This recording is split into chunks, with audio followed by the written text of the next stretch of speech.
二重身是藏匿在人群之中的怪物，它会模仿你的生活习惯与各类行为，最后取代你。如果你还不了解二重身是什么，不妨看完这个视频。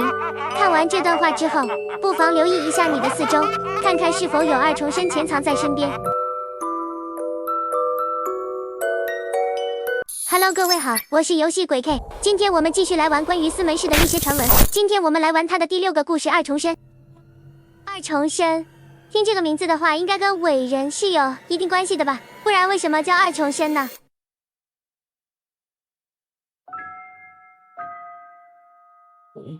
那是好多年前的事，当时我还在读大学。是发生了什么事？我在外省读书，离家很远，除寒暑假外很少回家。那年国庆有朋友约我，我便回了家。9月30号下午坐机到家时，母亲吓了一跳，问我怎么突然回来。如实告诉了她，父亲在我小学时就因病去世了，家里除了母亲，还有一个大我1岁的哥哥。哥哥也在外省读书，和我一样，除寒暑假外很少回家。在我印象里，那年国庆我是和母亲一起度过的，除了和许久未见的朋友见了一面，其余时间我都待在家里。转眼到了10月6号那天，我早上睡过了头。该不会这个时候二重身就要出现了吧？上午10点半左右，我被手机铃声吵醒了。我迷迷糊糊地接通了电话，电话那头传来母亲的声音：“阿星，你现在有空下楼帮我提一下东西吗？我一不小心买多了。”我家住在6楼，是几十年前的老式居民楼，没有电梯。一个人提着一大堆东西爬上6楼，实在很辛苦。我让母亲在楼下稍等一会儿，便挂了电话。随后诡异的事情发生了。我换好衣服走到客厅，看见母亲正坐在沙发上看电视。你可算起床了，看看现在几点了，你穿成这样是想去哪儿？母亲的语气带着几分嫌弃，像是看不惯我睡这么晚。可我压根想不通，她怎么会这么快就回来了。从我接到她的电话时算起，才过去1分钟左右，难道是她等得不耐烦，自己先上来了吗？我越想越糊涂，于是直接开口问她：“你买的东西呢？你不是让我下楼帮你提吗？”母亲皱了起了眉头，满脸疑惑：“什么东西？我没买东西啊，你该不会是睡傻了吧？”我把刚才接到他电话的事说了一遍，反倒惹他一阵嘲笑。别这么诡异的笑好不好？我有点怕，哈哈，笑死我了！我要把这件事发到家族群里。也有点颠了。母亲笑得十分夸张，整个人仰倒在沙发上。我实在不明白这有什么笑的，能让他笑到在沙发上打滚。我让他别再笑了，可他像中了邪一样笑个不停，仿佛完全听不听我说的话。我靠，越来越颠了，好吧。别笑了，别笑了，别笑了，我求你了，别笑了。喂，你听到没有？我只觉得丢脸，心想自己竟然把梦里的事儿当真了。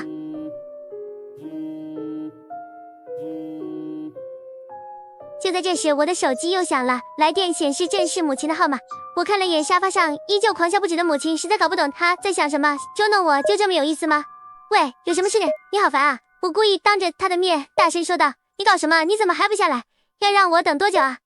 电话的一头传来母亲的声音，而母亲此时可就坐在我身边，笑得不停。那这个是谁？到底哪一个是真正的母亲？我既没有看见她手机，也没听见她开口，我不禁怀疑自己是不是还在梦里。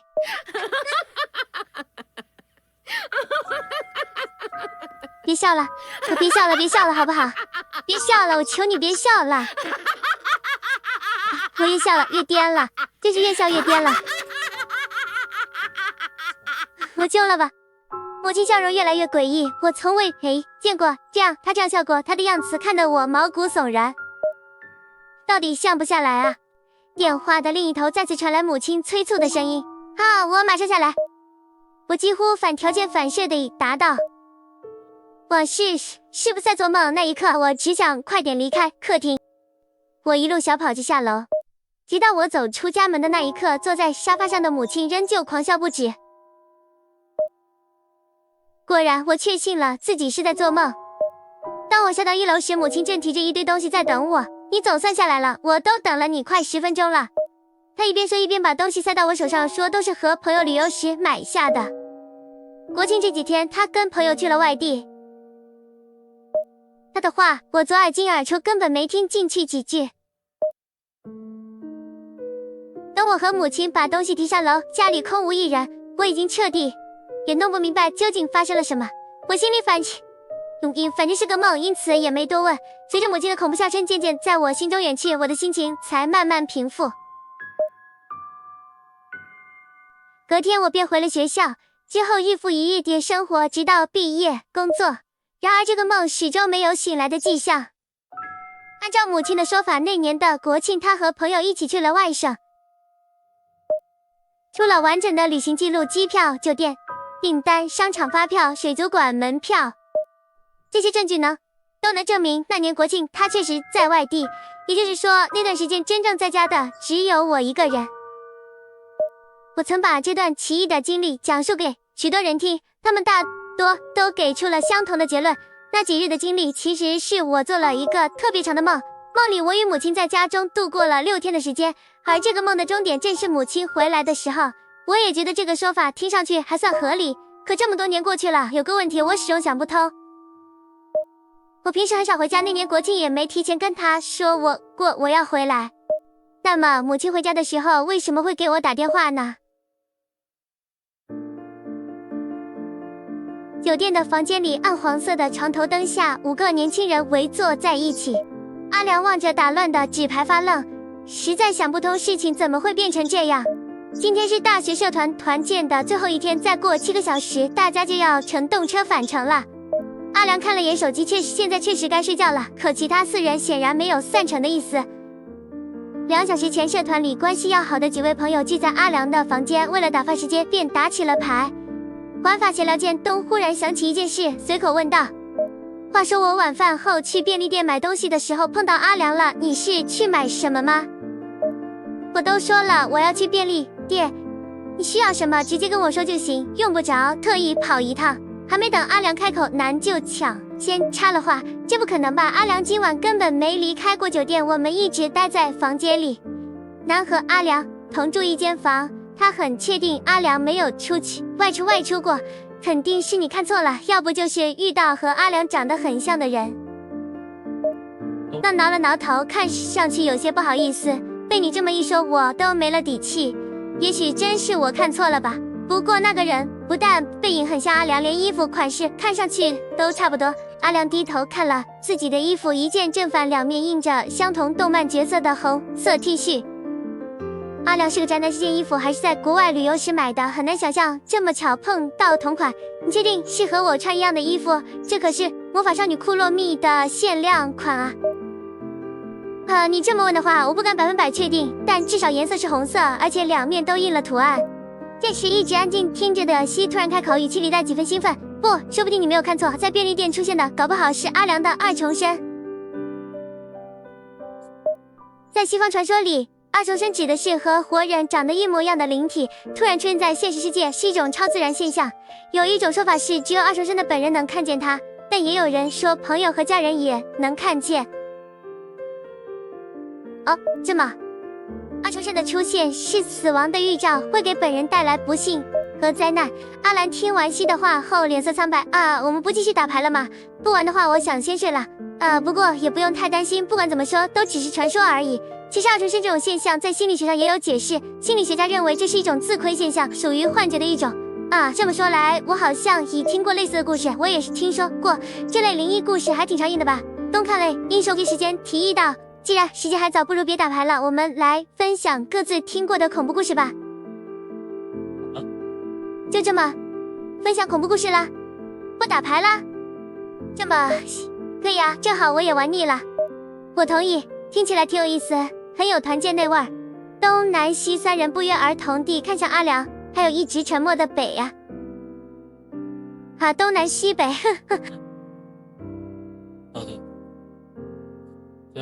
就直接分享这个故事啊。就安然一下子慌了，他完全没料到话题会突然转到这个上面。北是他最好的朋友，他本以为北会站在自己的这边，可是北只默默点了点头。不对，这也太奇怪了吧，怎么突然就要分享故事了？这是社团的传统，你不知道吗？东信说的信誓旦旦的信样子，仿佛有这么一个传统。学长告诉我，每次团建的晚上都要分享恐怖事，这是社团的规定。这是个奇葩社团，超自然社团吗？我明是头1年入社的，我从来没听过这种规定。阿兰最害怕恐怖的东西，小时候只要看了恐怖电影，晚上准会失眠。即便长大成人，这个毛病也一直没能克服。我先睡了，明天还要早起。阿良想借口开溜，却被东拦了下来。他慌的都忘了这本来就是自己的房间。我们也要早起啊，大家都一样，都别想逃。就是啊，难得团建最后一天，陪我们玩一会儿嘛。房间里陷入了令人窒息的沉默，4双眼睛紧紧盯着阿良。尽管万般不愿，阿良最终还是妥协了。就这样，一场突如其来的恐怖故事分享会在酒店里正式开始了。我要说的这件事发生在疫情最严重的那2年。那段时间学生都居家上课，绝大多数学校都采用了网课形式。从高1下学期开始，我们班就用线上会议软件在家上网课。刚开始还有人觉得不用去学校很开心，可渐渐就没人再提这件事了。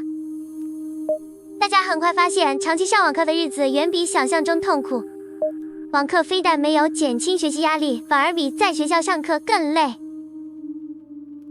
课程排得最满的时候，我们从早上7点一直上到晚上10点，实在太不合理了，几乎所有人都这么想。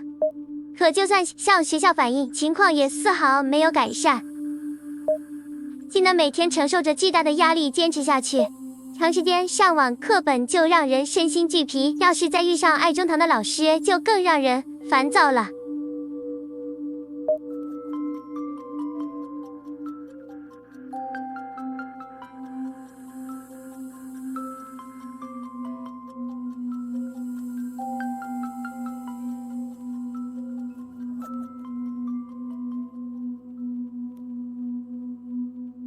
我的天啊，怎么会有老师拉学生上完课后自己反而不见了？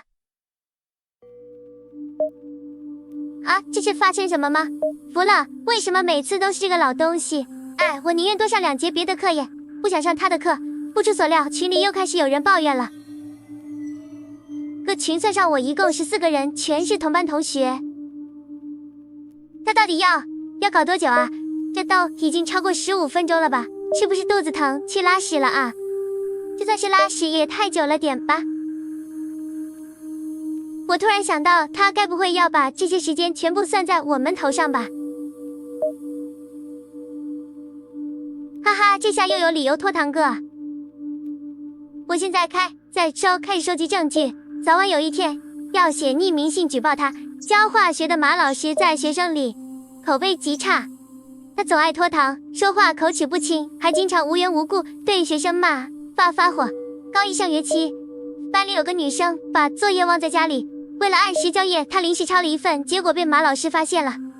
马老师当着全班的面把她狠狠骂了一顿，负责收作业的我也跟着受了牵连。一边那个女生哭着道歉，马老师还是把她的家长叫到了学校。从那以后，很多同学都对马老师心生不满，大家都觉得他根本没必要把事情闹得这么大。好像看到有人说是他家的网络出了问题了。啊，无语，这要等到什么时候啊？怪不得都40多岁了还没结婚，上个网都上不明白。听说他到前几年为止还没跟父母在一起，后面因为跟父母吵了一架才搬出来一个人住的。哇，喂，爸，真的假的？哪来的消息？那直接说我们私发给你吧，我也要吃瓜。上次好像有听到他在咳嗽，该不会是被感染了吧？真的吗？那他可千万别感染我们啊！希望病毒能早日战胜它。我去，这想法有点邪恶。讲真，老妖怪能不能早点嗝屁啊？我也想问，我希望他现在立刻马上就出意外。你们在讨论什么时候开席的事吗？日子就定在3天后。我先声明，到时候谁也别跟我抢，我要做小孩那桌。那我就勉为其难和校长他们坐一桌吧。忽然想到，我们只是学生，应该不用随礼吧？还是提前准备一个花钱的红包比较好。群里满是刻薄的玩笑和恶意的话，这早已不是第一次。每次轮到马老师上课，大家都会在群里大肆说他的坏话。这种时候我基本不会在群里发言，我对这类话题毫无兴趣。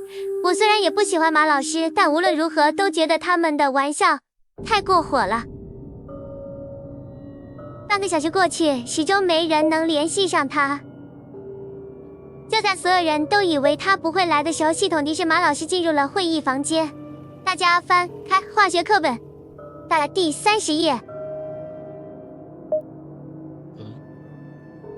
我们今天要上的内容是，我们都以为他会解释一下为什么让大家等了这么久，谁知道他一上来就直接开始讲课。那天他的网络信号特别不稳定，视频画面不停的卡顿，声音也断断续续，根本听不清在讲什么。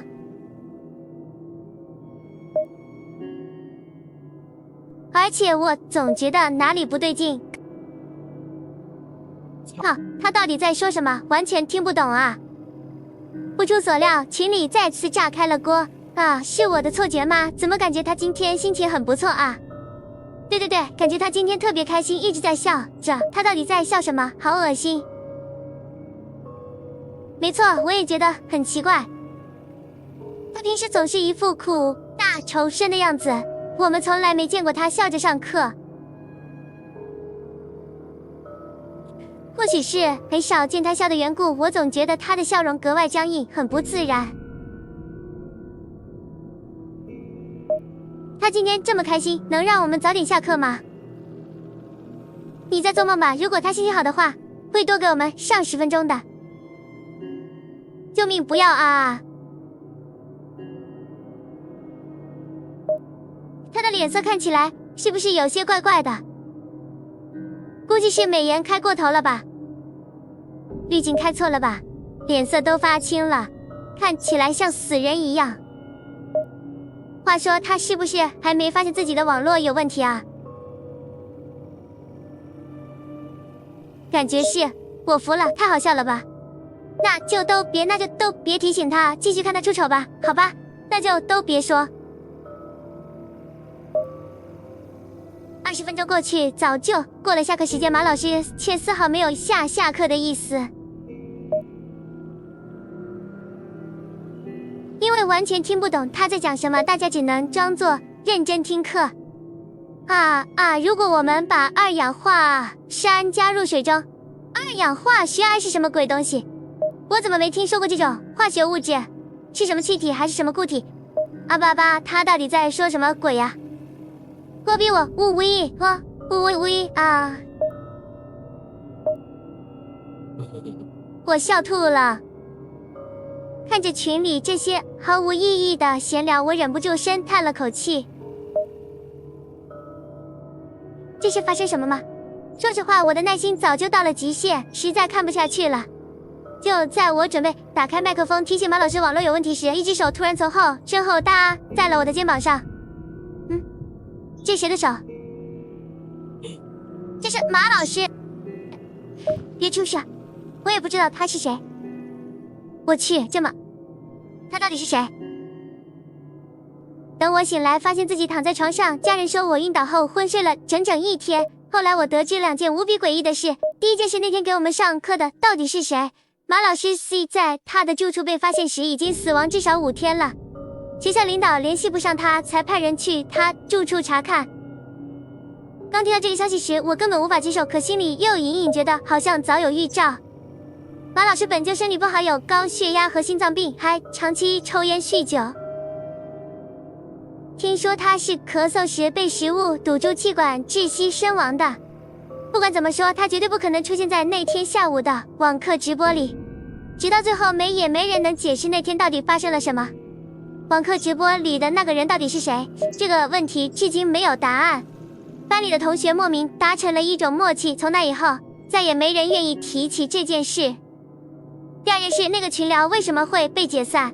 后来听同学说，那天我一个人在群里自言自语，还发了很多莫名其妙的内容，有让人毛骨悚然的图片，还有一大堆谁也看不懂的话。大家私聊我也没有回应，都以为我的电脑中了病毒。有人觉得我发的东西太吓人，就直接解散了群聊。群解散的第二天，群里好几个人都接连发起了高烧。知道马老师的死讯后，大家都怕得不行，觉得这是马老师的诅咒。这些事都发生在我晕倒的时候，我从头到尾都不知情。大概过了1周，学校给我们换了新的化学老师。新来的女老师和马老师完全不一样，和同学关系十分融洽。盯着屏幕发呆时，我突然想起了一件无关紧要的事。在那场根本不存在的网课里，马老师好像一次眼睛都没眨过，难怪那天总觉得哪里不对劲。只事到如今，这些都已经不重要了。我不知道该怎么解释这件事儿，也不懂这到底意味着什么。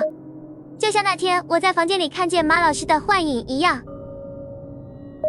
这件事就算说出口了，又有谁会相信呢？哦，结束了吗？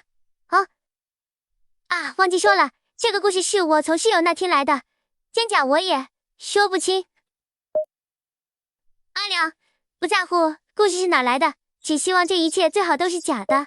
听完南都和南讲的恐怖故事，他耳边总像绕着诡异的笑声，脑子里也总出现身后有人的错觉。他之所以不坐着，选择站在靠墙的位置，也是因为害怕身后会突然伸出一只手来。接下来轮到我了。C， 讲完故事的瞬间就跟了阿亮排在最后面，下一个轮到 C 了。这是我在某个论坛的灵异事件板块上看到的帖子。帖子热度不算低，但因为内容涉及敏感话题，没过多久就被管理员删掉了。楼主说自己22岁，是个没什么名气的演员，演过一些影视剧的配角。他在帖子里列了几部冷门的影视剧名字，说实话我一部都没听说过。因为楼主的 ID 有个英文字母 Y， 为了方便我们直接叫他 Y 吧。Y 从小就喜欢看电影，总在电视机模仿角色的动作，学着他们说话。他说能进入演艺圈全靠自己的努力。那件事发生前不久，他好不容易有一机会接到一份重要的工作，出演某部电影的男2号。如果能顺利拿下这个角色，将会是他演艺人生涯里戏份最多的一次。Y 也在网上看到过有人质疑他的演技，但不管外界怎么评价，他都坚信自己总有一天会成功。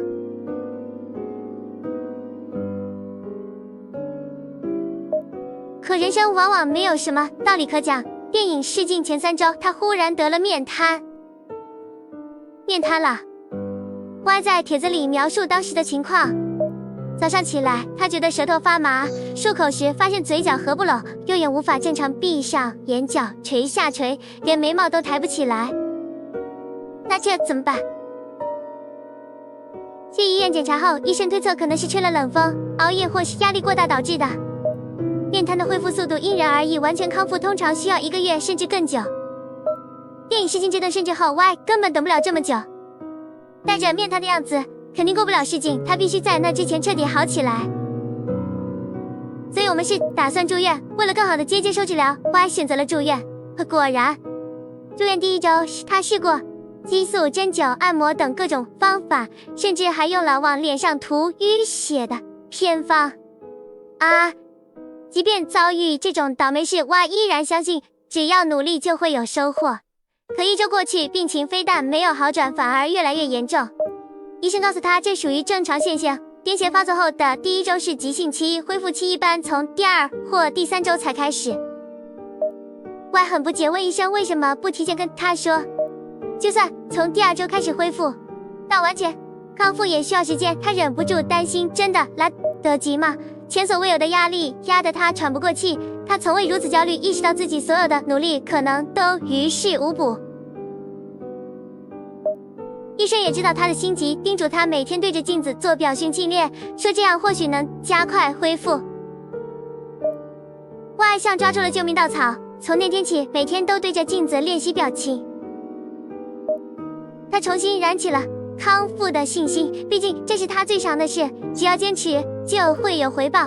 白天他在病房里对着小化妆镜练习，夜深人静时他会去病房走廊的尽头，那里有一面更大的镜子。这个镜子的话，我就感觉就是那种是玻璃。医生没有骗人，这个方法真的有效。Y发现镜中的自己正以肉眼可见的速度好转，额头、鼻梁及嘴角的僵硬感一点点消失，表情渐恢复正常。对着镜子，他找回了小时候模仿电视人物的感觉，也更加坚定，绝对不会轻易放弃梦想。自从开始对镜子练习做表情，面瘫恢复的比预想中顺利得多，短短1周就好了90%，这个状态去参加试镜已经完全没问题了。医生向他道贺，显然没料到他能恢复的这么快。按1周前的情况，至少还要2周才能恢复到这个程度。Y 十分感激医生，Y觉得全是靠医生让他坚持练表情才好的这么快。他告诉医生，从1周前开始，他每天对着镜子练10几个小时。当他说起为了不打扰其他病人，只在深夜去走廊的镜子前练习时，医生却一脸不解。医生是这样的，我怎么不记得病房走廊尽头有镜子？那里不只有一扇窗户吗？Y才猛然意识到自己恐怕遇上了灵异事件。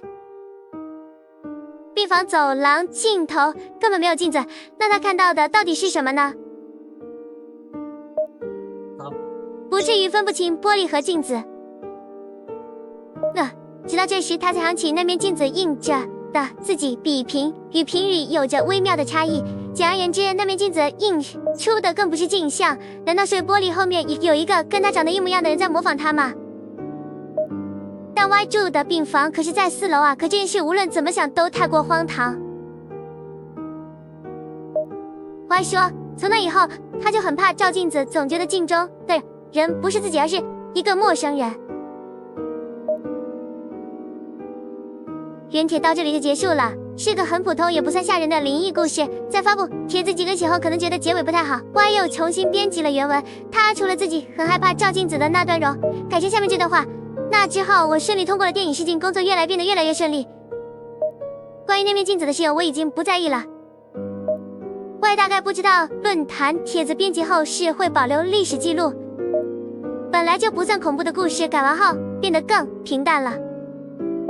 包括我在内，很多人都不理解他为什么要这么改。帖子本来的真内容就这些，因为故事没什么特别之处，很快就没人讨论了。可在 Y 发帖的2年后，事情出现了反转。论坛里有人好奇去查了 Y 提到的那几部影视作品，发现拍摄年份都在15到20年前。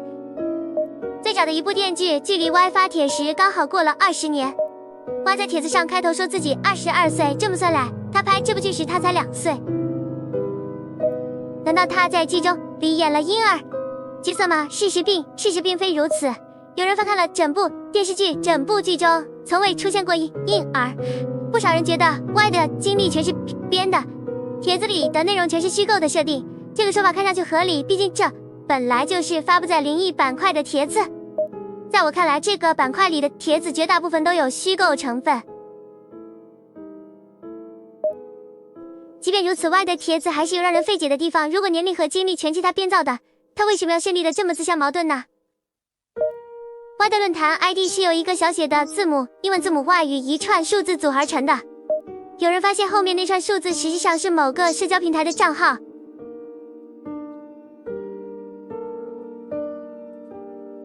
顺着这条线索，他们查到了不少 Y 的个人信息，包括真名、住址、手机和曾经就读的学校。结果出乎大多数意料，却也算给角色画上了句号。意外的真名在影视剧中是玉库检索发现，帖子里提到影视剧中确实有一位同名演员，但这位演员绝非婴儿。幼儿从科文上看，至少已经有40多岁了。哈，这剧结束后还能发现，除了帖子，还提到几部作品，他几乎没有参演过其他影视剧。原帖因为涉及个人隐私，很快就被别管理员删除了。OK， 即便 Y 开篇的并非虚构，完全虚构，他的描述灵异故事竟又有几分是真的呢？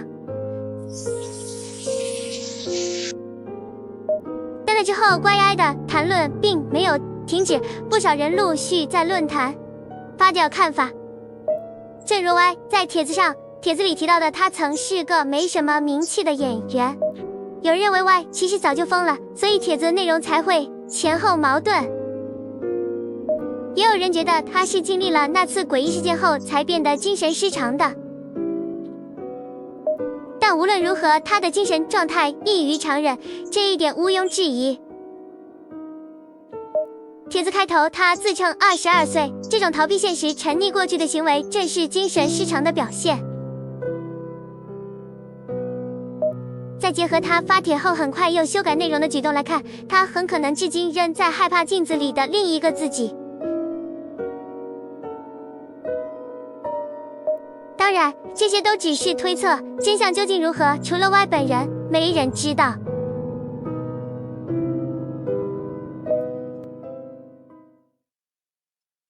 阿良的胃开始抽痛，他被迫听完了3个最讨厌的恐怖故事。这些人该不会是故意整自己吧？阿良已经无法正常思考了。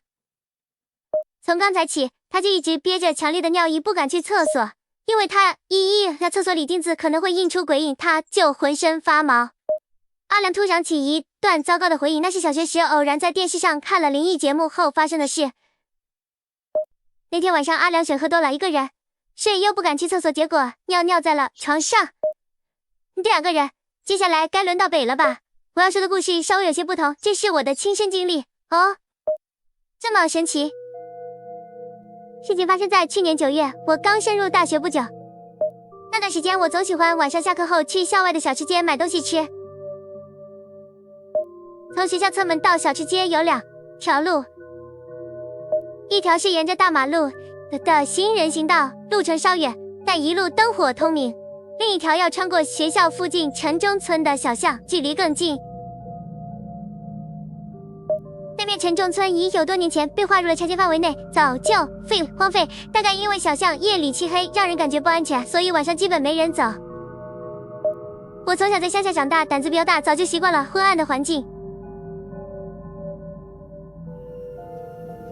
为了节省时间，我每次都会选择走小巷。我向来不信世上有鬼怪魂魄，自然也不怕这些东西。所以第一次看到那个可疑人影时，我的第一反应是大概是哪个熟人在恶作剧吧。哦，这么恐怖。那天晚上我在小吃街买完东西回学校的路上，城中村小巷被自建房和围墙交错隔开，走几步就有一个拐角。走过一个拐角时，我突然听见身后传来了稀稀碎碎的脚步声。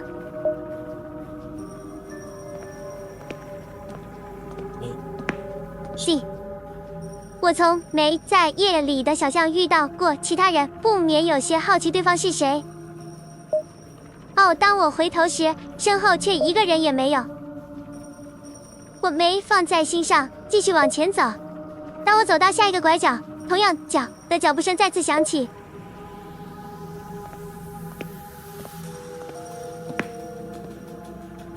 我第2次回头，还是没看到半个人影。第3个、第4个拐角处，同样的情形反复出现。我确信有人故意跟在我身后，每当我转过拐角，那个人就会立刻挪到我看得见的地方，就像电影里警察跟追踪犯人一样。只不过这次被跟踪的是我，虽然不知道对方是谁，但我当时压根没打算理他。我继续往前走，他依旧跟在身后，唏嘘的脚步声如影随影。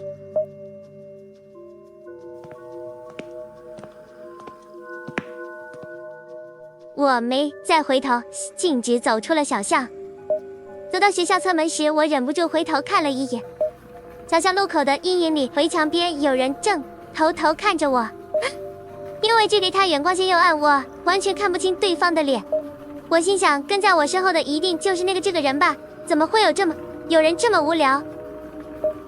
问，是个柔弱的女生，或许还会担心安全。可我是一个身高1.85米的男大学生，实在想不出谁会把我当成目标，所以我猜一定是某个我认识的人想故意吓唬我。2天后，同样是晚课后，我买完东西往回走。老说实话，我一开始吓了一跳，因为我完全没料到再遇到一模一样的情景。又是脚步声，扭过头某个拐角处时，背后传来了2天前完全相同的脚步声。我没有理会，径直向前，脚步声的主人就也像上次一样紧紧跟着。就在我继续无视转过第3拐角时，忽然听见一阵不同于脚步的异响。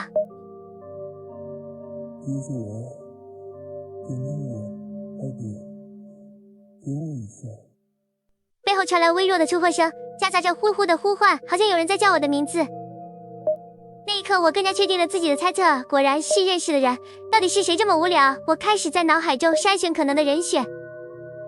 入学以来，我认识不少人，班里同学、同事的室友、社团、反学长、热心的辅导员。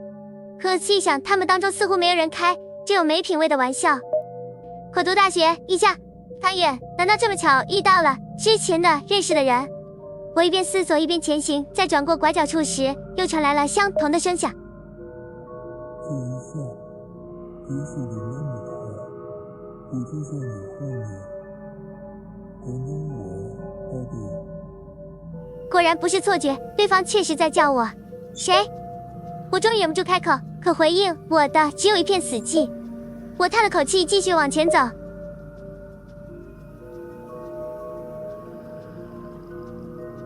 德，你为什么不？靠，这声音有点太吓人了吧？我就在这里，你害怕吗？到底是谁？有毛病是吧？话音刚落，不远处忽然传来一阵怪笑。我明白了，这人就是存心要吓我。可人他没想到我根本不怕这些，我始终坚信世上不存在鬼怪魂魄这类超自然的东西。他越是这样捉弄我，我越是恼火，打定主意非要揪住他的真面目不可。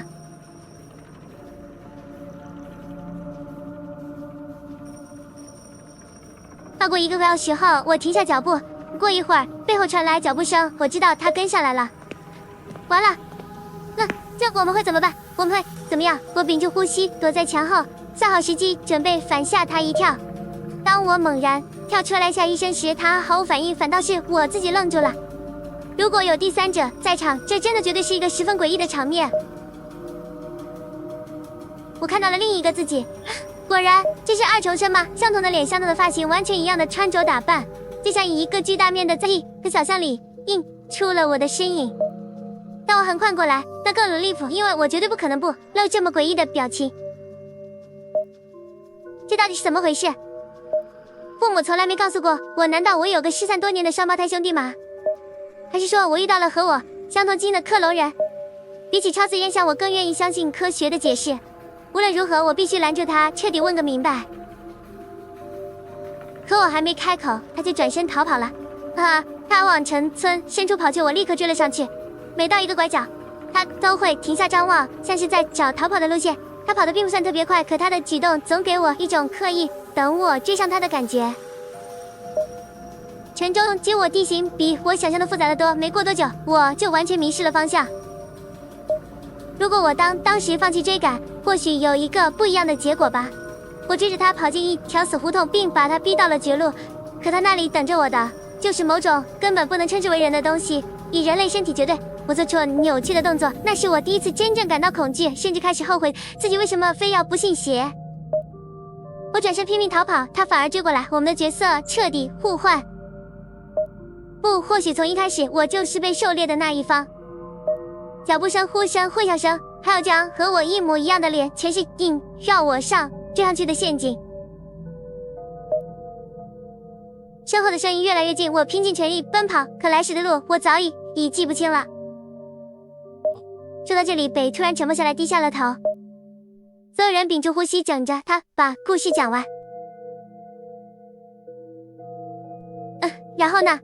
东催促着北继续说下去。既然你平安回来了，那你应该甩掉他了吧？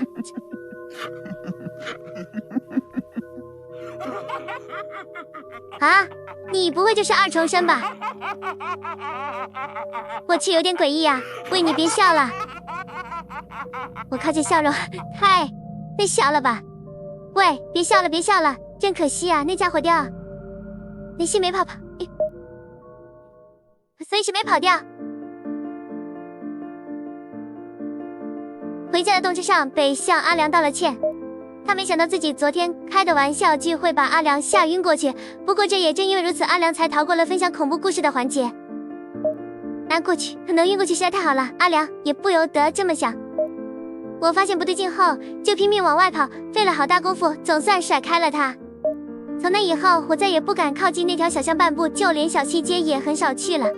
就算那天的经历不是一场梦，我也想了很久，该怎么解释那个东西？那根本就不是这个星球应该存在的神物，我猜呢，是某种类似外星人的外来物种。他们混在人群里，伪装人类的样子，用这各类种手段引诱目标，一步步踏入陷阱。即便说了这么多，北心里还是觉得那更可能是一场梦，只是一场梦。聊着聊着，阿良睡着了。他梦见了1年前刚进入大学时情景，阿良和北是第一次相遇的，就在校外的小吃街上。当时阿良在水果摊前，轮到他介绍时，他发现忘带手机了。水果已经切开好包装，和他实在不好意思跟老板说不要。正当阿良窘迫不已时，旁边的北主动帮他付了钱解围。阿良连声道谢，承诺下次见面一定把他钱还给他。第2天课间，两人在这边相遇。阿良要还钱，可北却说完不记得这件事啊。阿良猜想大概是金额太小，北没放在心上。不管怎么说，北都是个好人。后来阿亮以请客为借口把钱还了回去，就这样北成了阿良在大学里最好的朋友。